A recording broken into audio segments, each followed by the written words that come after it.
What's going on YouTube? This is ParkerLad88 coming at you with another video. Today I've got a deck profile for you guys to consider for War of the Worthless, and that is Empowered Amazoness. The same way that I like Neospatians, Neospatians will always be my favorite, but I have a soft spot in my heart for Amazoness. I really like the artworks of the cards, and I just think that they're really cool looking, especially Amazon's Queen. Amazon's Queen is my favorite. But anyway, guys, this is going to be my take on Amazoness that I'm considering called Empowered Amazoness. So let's go ahead and get started with this deck profile.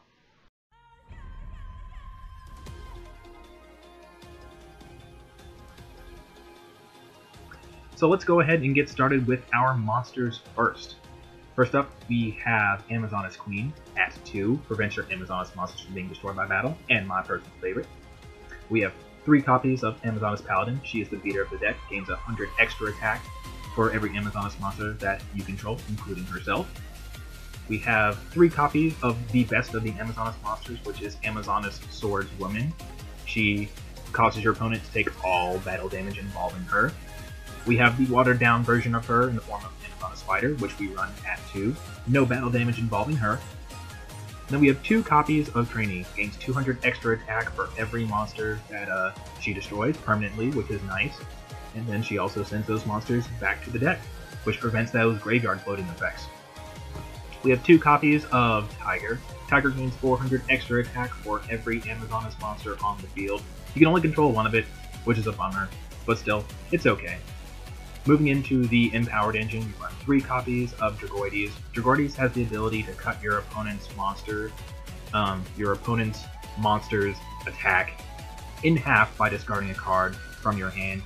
It gives Amazoness better damage cal control and can also set up for other plays like with Call of the Haunted. Also, whenever this card is destroyed by battle or card effect, you can search for any of your Amazoness monsters, basically. Any Amazoness monster with 2,000 or less attack, because it can search spellcasters and warriors with 2,000 less attack. It is our low scale.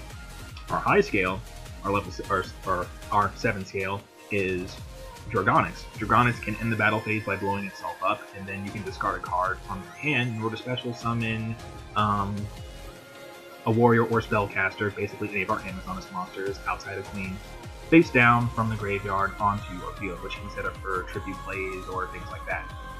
High scale, so it adds up another swarming aspect where we have a bunch of Amazoness monsters in our hand. We can pendulum summon them all to the field, and also lets us get Queen out without having to sacrifice an Amazoness monster, which is pretty handy as well. So I think because of that, these decks synergize together pretty well. The Empowered being able to power up our warriors, adding to the swarming capabilities with pendulum summoning and extra battle phase control, since Amazoness is a battle phase heavy deck. Moving into our spells, we have Amazoness Heirloom. This prevents your Amazoness monsters from dying by battle the same way that Queen does. And then it also destroys your opponent's monster outright after damage calculation. So you equip this ideally you equip it to either Fighter or Amazoness Swordswoman, and your opponent takes the battle damage and they lose their monster. So pretty neat stuff there. We have Empowerment, the last piece of the puzzle that brings this deck together, that solidifies the synergy between the Empowered and the Amazoness. Empowerment gives 300 extra attack to all of your Warrior, Dragon, and Spellcaster monsters. Since we control almost nothing but Warriors, it adds a nice little power boost for them. I think it's better than Amazoness Village that way. And then it also gives us some swarming capabilities by being able to toss. Oh jeez, I'm having trouble talking. By allowing us to toss out 1 card from our hand, ideally one of our Amazoness monsters, so we can special summon either Dragoides or Dragonics straight from the deck. More swarming, it also allows us to go for rank 4 plays, and sets up our Call of the Haunted. 2 Terraform to search them out, 2 MS2 for removing back row, 1 reinforcement of the army to search out any of our level 4 or lower warriors. Moving into our traps, we have 1 Strike, 1 Warning, 2 Calls of the Haunted.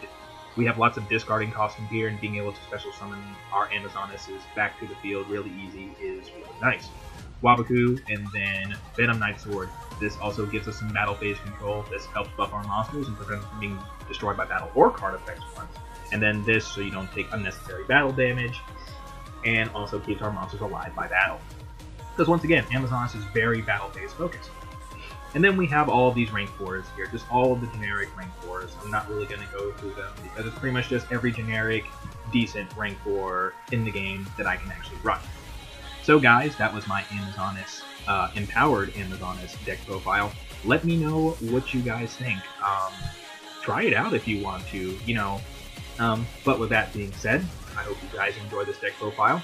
Let me know what your comments are. Do you think I should choose this, or do you think I should choose my Neospatian deck profile? I'll be interested to hear what you guys have to say, and I'll be back with you later with future videos. This is ParkerLad, out.